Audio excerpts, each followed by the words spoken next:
Да, да. Колко време отне реставрацията на златотъканите одежди?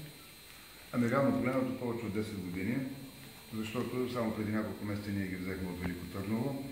Просто това беше много бавна работа. Реставраторът Иван Чукоев дори направи цяла дисертация, която защити междувременно върху тези тъкани. И нямаше как това да не се случи, защото това действително е един паметник със световно значение. Когато той бъде експониран в музея в Кърджали, след като бъдат създадени необходимите витрини и условия за това нещо, смело мога да твърдя, че заедно с Перперикон и Татул това ще бъде третата голяма сензация, която може човек да види в този музей. Защо трябва да бъдат показани тези одежди? Първо, защото това е едно от изключително редките, да не кажа единствено по рода си за този период, произведение на голямото византийско изкуство. Говорим за периода 11-12 век, когато те са създадени в Константинополско ателие. През това време коприната, от която те са направени, и златното шиене, нишките, които са направени бродериите, са били абсолютна търговска тайна в Византия и под страх от смъртно наказание е било забранено те да бъдат изнасени където и да е било.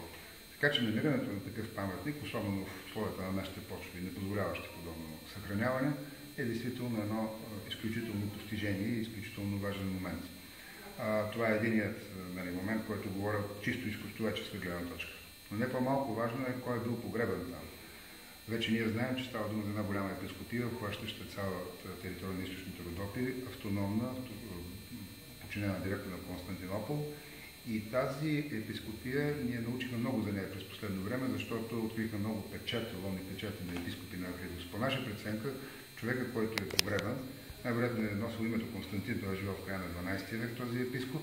И явно, че за да бъде погребан по такъв начин, той е бил изключително заслужил. Дори ще го нарека един местен светец, който е бил допринесъл много за християнството в този район. Така че неговите мощи, които естествено се отразиха заедно с тъканите, за мен имат и духовно значение.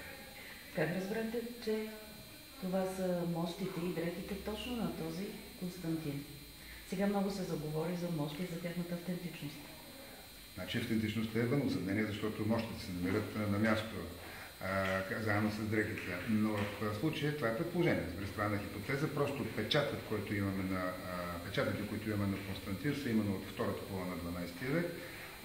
Според анализа, който Иван Чукоев направи, нашите тъкани също се датират в втората половина на 12 век. Така че шансът това да е този Константин е наистина много голям. Има ли другаде по света подобни реликвии, да ги нарека? Има, разбира се, подобни дрехи. Има, примерно, ранно византийски тъкани се откриват в Египет, говорим за 4-6 век. Пясъците там позволяват това нещо, но в нашия район специално и въобще за този период, говорим за периода 11-12 век, това са уникални.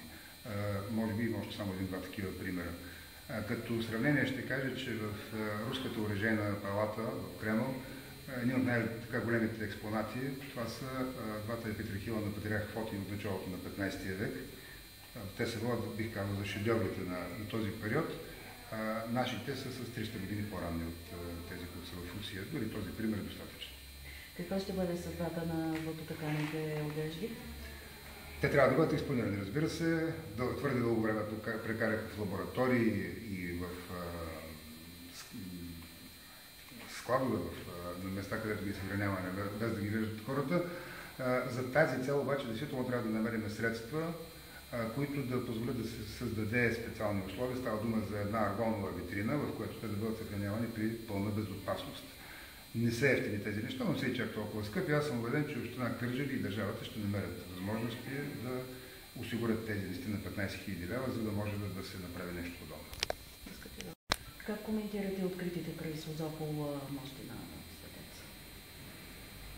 Тази пресконференция ми дава възможността да поздравя Казимир Попов-Константинов с неговото откритие.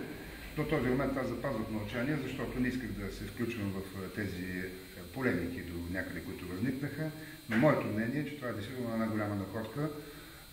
Малцина знаят, но аз съм работил на този остров, на същата тази църква, преди 20 и няколко години. Знам колко ценен паметник е този императорски манастир и откриването на тези мощи. Сега мощи се вглеждат във всяка църква, разбира се, но в случая те са в специален реликварий. Откриването на тези мощи действително е голямо постижение за българската археология. Надявам се те действително да имат участта, която имаха и откритите на Перперикон. Перикон мощи да бъдат посещавани от много хора и, както твърди отец Боян Сария, за мощите в неговата църква, намерение на Перикон, да направят много чудеса. Това откритие обаче провокира доста така полемики в обществото и се използваха така нелицеприятни фрази и към археолозите.